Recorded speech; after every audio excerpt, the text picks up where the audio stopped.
মালদ্বীপ নামটা শুনলেই যে জিনিসটা আমার মাথায় আসতো, আমার মনে হয় আমার মতো অনেক মেয়েদের মাথায় আসবে, সেটা হচ্ছে একটা প্রাইভেট আইল্যান্ড, চারিদিকে নীল জল, পাম গাছ, ঝিমধরা নীরবতা আর একটা রাজকীয় জীবনযাপন।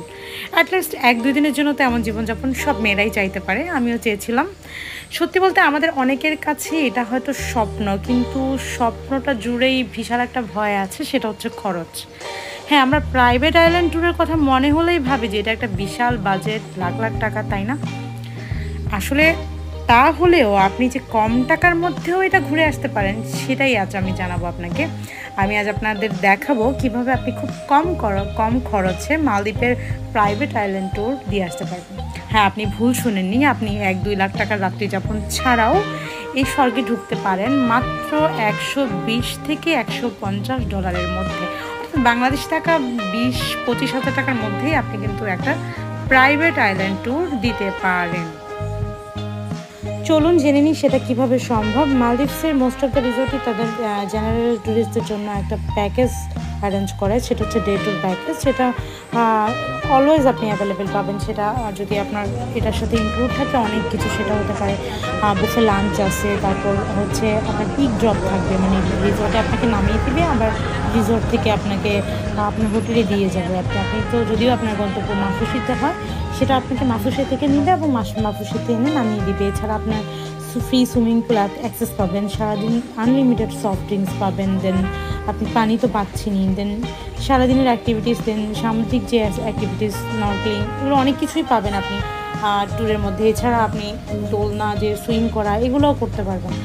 মোট কথা আপনি তাদের হচ্ছে রুমে থাকা ছাড়া সবই করতে পারবেন, পুরো রিসোর্টের সৌন্দর্য উপভোগ করতে পারবেন ঘুরে ঘুরে। যাই হোক, এটা ছিল আমার আপনাদের জানানো। এই যে আমরাও গিয়েছিলাম সান্তারা রাফুসিতে, এটা রাফুসি আইল্যান্ড। রাফুসি আইল্যান্ডে এটাও একটা 5 স্টার মাইনার আইল্যান্ড। এটাতে আপনার থাকতে হলে পার নাইট আপনাকে প্রায় 1,35,000 টাকার মতো বা 40,000 টাকার মতো পে করতে হতে পারে। যাই হোক, সেটা আমি চেক করিনি। তো আমরা গিয়েছিলাম এমন একটা গ্রুপের সাথে, সেটা হচ্ছে আপনার এরকম গ্রুপ ওয়াইজই যেতে হয়, যে গ্রুপে আপনার মেম্বার থাকতে পারে 15 জন, 20 জন বা 25 জন। তো আমরাও গিয়েছিলাম প্রায় 15 জন বা 20 জনের একটা টিম, যেখানে আমাদের সকাল 9টায় স্পিড বোটে করে, বড় একগুলো বোট থাকে, সেই বোটে করে আমাদের নামিয়ে দিয়েছিল তারা রাফুসি আইল্যান্ডে। তো এই হচ্ছে রাফুসি আইল্যান্ডের এন্ট্রান্স, যেটা আমাদের ঢুকিয়ে মানে আইল্যান্ডে যাওয়ার পরেই সেখানকার যিনি ছিলেন তিনি পুরো আর কি বুঝিয়ে দিলেন যে আমরা কী কী অ্যাভেল করতে পারবো ফ্রিতে, কী কী আমাদের পারচেস করতে হবে, বা সব কিছু আমাদের বলে দিলেন ডিটেলস। এবং 5টার মধ্যে অবভিয়াসলি আমাদের রিসোর্ট ত্যাগ করে জেটি ঘাটে যেতে হবে। সেখানেই হচ্ছে জেটি করে আমাদের আবার রাফুসিতে পৌঁছে দিবে।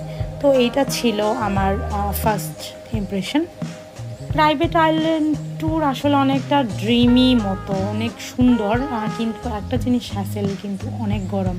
যতটা মনে হয় যে আপনি মানে ফ্লুয়েন্টলি ছবি তুলবেন, এই করবেন সেই করবেন, আসলে কিন্তু ততটা হয় না। যারা ধরেন পশ্চিমা বা যারা হচ্ছে বিচে সানে যারা বেশিক্ষণ থাকতে পারে, তাদের জন্য বেস্ট অপশন হতে পারে। কিন্তু আমার কাছে, আমি গরমে আসলে আমার প্ল্যান ওয়াইজ ছবি টবি খুব একটা নিতে পারিনি। আর আমি যখন এই ভিডিওটা করেছিলাম, তখন আমি আসলে ইয়ের জন্য করিনি যে আমি ব্লগ বানাবো বা ভিডিও করব। আমি জাস্ট র্যান্ডম কিছু ক্লিপ নিয়েছিলাম, সেই ক্লিপ দিয়ে আসলে আপনাদের ধারণা দেওয়ার চেষ্টা করছি। তো আমার এই ভিডিও দেখে আপনারা এইটুকু বুঝতে পেরেছেন যে লাখ টাকা ছাড়াও এইসব 5 স্টার হোটেলে আপনি যেতে পারেন অনায়াসে। সেটার জন্য আপনাকে বাংলায় 15-20 হাজার বা 25,000 টাকা সর্বোচ্চ খরচ হতে পারে। 25,000 টাকা যাবে না, এটা অ্যারাউন্ড $80 থেকে $150 এরকম ডলার হতে পারে। তো আমাদের এই ছিল লাঞ্চের আয়োজন। লাঞ্চে আসলে আমাদের জন্য যে বুফেটা দেওয়া হয়, সেখানে থাকা মানে ইন হাউস গেস্টদের জন্য যেই বুফে লাঞ্চ, আমাদের জন্য সেম বুফে লাঞ্চ ছিল। অবশ্যই 50+ মেনু ছিল, অনেক খাবার আইটেম ছিল। আমরা কিছু টেস্ট করেছি, কিছু করিনি। বিশেষ করে অনেক ফ্রুট ছিল, অনেক ফ্রুটস আমরা ট্রাই করেছি। সবচেয়ে বড় কথা হচ্ছে যারা ড্রিঙ্ক করে তাদের জন্য ভালো, অ্যালকোহলিক যারা, তাদের জন্য খুবই ভালো। তারা অনেক অ্যালকোহল হচ্ছে ফ্রিতে খেতে পারবে, যেহেতু আমরা অ্যালকোহল নিই না, তাই আমাদের এটা প্রয়োজন পড়েনি। এটা আমাদের একটা লস সাইড ছিল।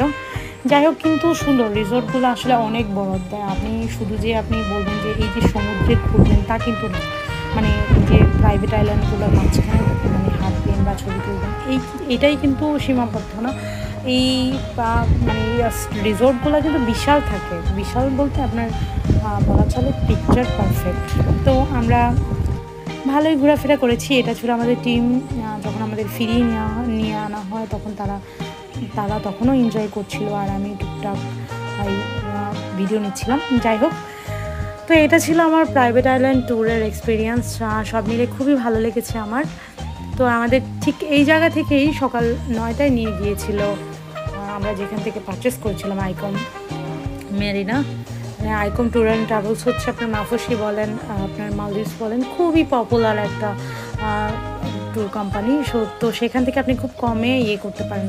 আমরা এই যে থেকেছি, এই হোটেলটা ছিল আইকম, ওদেরই হোটেল আইকম মেরিনা। আবার এপাশে এটা হচ্ছে পুরোটাই আসলে মাফুসি, খুব ছিমছাম ছোট একটা জায়গা, ছোট একটা আইল্যান্ড। এই আইল্যান্ডের এই জেটিঘাট থেকেই আপনাকে বিভিন্ন প্রাইভেট আইল্যান্ডে নিয়ে যাওয়া হবে এবং এখানে এনে আপনাকে ড্রপ করা হবে। আর যারা ধরেন থাকে প্রাইভেট আইল্যান্ডে, তাদের ব্যাপার আলাদা, তাদের নিয়ে যায় আবার পরের দিন বা তারা যতদিন স্টে করবে তারপর এনে দিয়ে যায়। তো এই ছিল আমার প্রাইভেট আইল্যান্ড ট্যুর। যদি আপনাদের আর কোনো ইনকোয়ারিজ থাকে, কিছু জানার থাকে, অবশ্যই আপনি কমেন্টস করে আমাকে জানাবেন, আমি রিপ্লাই দেওয়ার চেষ্টা করবো। এন্ড অফ ইউর সাথেই থাকুন। টাটা।